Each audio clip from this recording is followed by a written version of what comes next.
I thought I was going to throw up again, and I closed my eyes and leaned on the solid oak length of my carved staff. I got my stomach under control and opened my eyes to face the Merlin.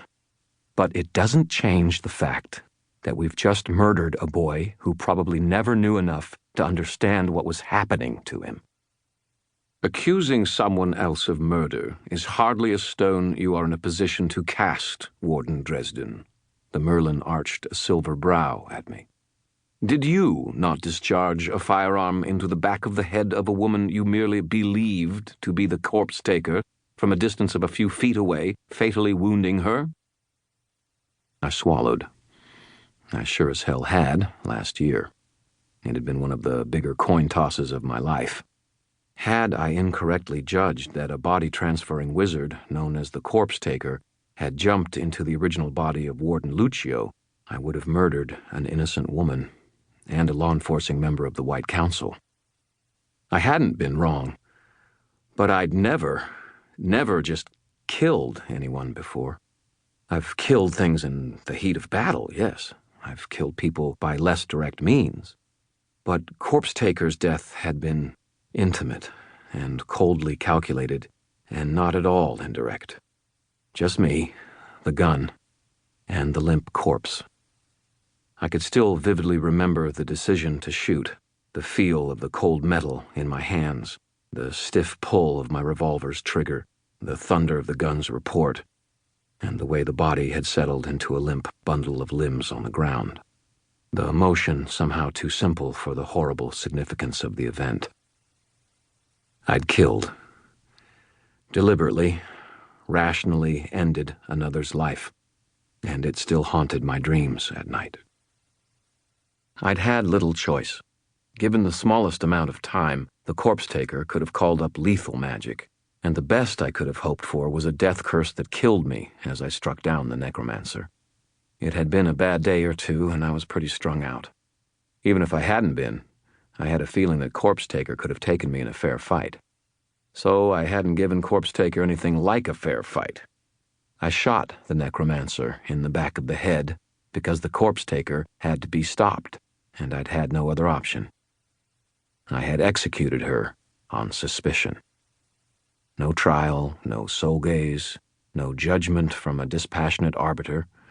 Hell, I hadn't even taken the chance to get in a good insult. Bang, thump, one live wizard, one dead bad guy. I'd done it to prevent future harm to myself and others. It hadn't been the best solution, but it had been the only solution. I hadn't hesitated for a heartbeat. I'd done it, no questions, and gone on to face the further perils of that night. Just like a warden is supposed to do. Sort of took the wind out of my holier-than-thou sails. Bottomless, blue eyes watched my face, and he nodded slowly. "You executed her," the Merlin said quietly, "because it was necessary." "That was different," I said. "Indeed.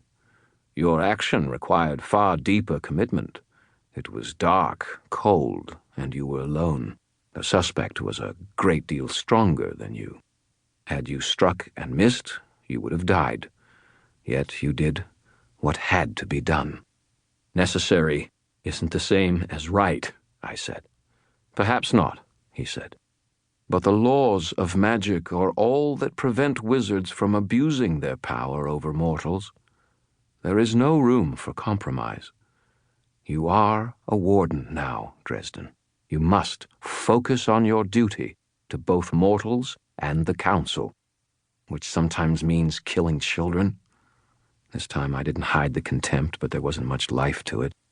"Which means always enforcing the laws," the Merlin said, and his eyes bored into mine, flickering with sparks of rigid anger. "It is your duty. Now, more than ever." I broke the stare first.